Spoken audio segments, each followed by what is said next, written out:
تقييم شبكة سوفا سكور للاعيبة النادي الأهلي في مباراة بورتو. أنا هنا هقف بس عند كام لاعب كده عشان نتناقش مع بعض سوا على تقييمهم. محمد الشناوي يا جماعة الأسوأ في المباراة ب5.7. محمد الشناوي اللي بيصد كده، بيصد كده بالظبط. محمد الشناوي ايديه اتقطعت وبيصد كده، بيصور الكرة وهي بتخش عليه الجون. 3 تجوان ما بيعملش اي تراي عليهم. التقييم ده فيه مجامله من سوفا سكور لمحمد الشناوي. التقييم الحقيقي لمحمد الشناوي هو 1/10 يا جماعه. 1/10 مش اكتر من كده. خط الدفاع يا جماعه تقييم كارثي لخط الدفاع. بص، اشرف داري و و رمضان بيكهام وكوكا 6.1/10، 6.3/10، 6.3/10.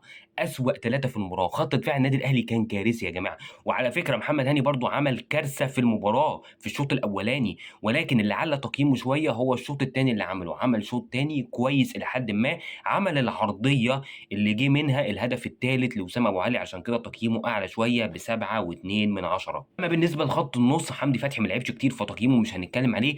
ولكن يا جماعه محمد علي بن رمضان واخد تقييم 7.4. انا من وجهة نظري التقييم ده ظالم جدا لمحمد علي بن رمضان. محمد علي بن رمضان يستحق تاني اعلى تقييم في الفرقة بعد وسام ابو علي. محمد علي بن رمضان كواليتي مختلفة جدا، كفاية الهدف العالمي اللي جابه. اما بقى بالنسبه للخط الامامي، حسين الشحات تقييمه طبعا 6.1 كده كده ميت ملوش اي لازمه في الملعب. زيزو تقييمه 7.7 لانه عمل ضربه الجزاء في الشوط الاولاني وعمل شوط اول عالمي. وتريزيجيه برضو الشوط الثاني ما كانش ظاهر، ولكن الشوط الاولاني عمله عالمي لما شكل جبهه خطيره جدا مع محمد علي بن رمضان وزيزو. فتريزيجيه تقييمه 7/10 على الشوط الاولاني.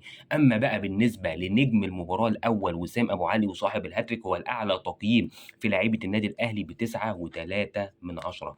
وده تقييم يستحقه وسام ابو علي لانه عمل اداء عالمي. خوفي الوحيد بس يا جماعه من التقييم ده ومن الاداء اللي عمله وسام ابو علي ان وسام ابو علي غالبا هيرحل عن النادي الاهلي، لان فرق اوروبا مش هتسيب مهاجم زي ده بالكواليتي دي بيلعب في قاره افريقيا. فبالنسبه لي في التقييم عادل جدا، ما عدا تقييم 2 لعيبه: محمد الشناوي اللي يستحق تقييم 1/10 بالكتير، ومحمد علي بن رمضان اللي هو يستحق المفروض تاني اعلى تقييم للاعب في المباراه، مش زيزو.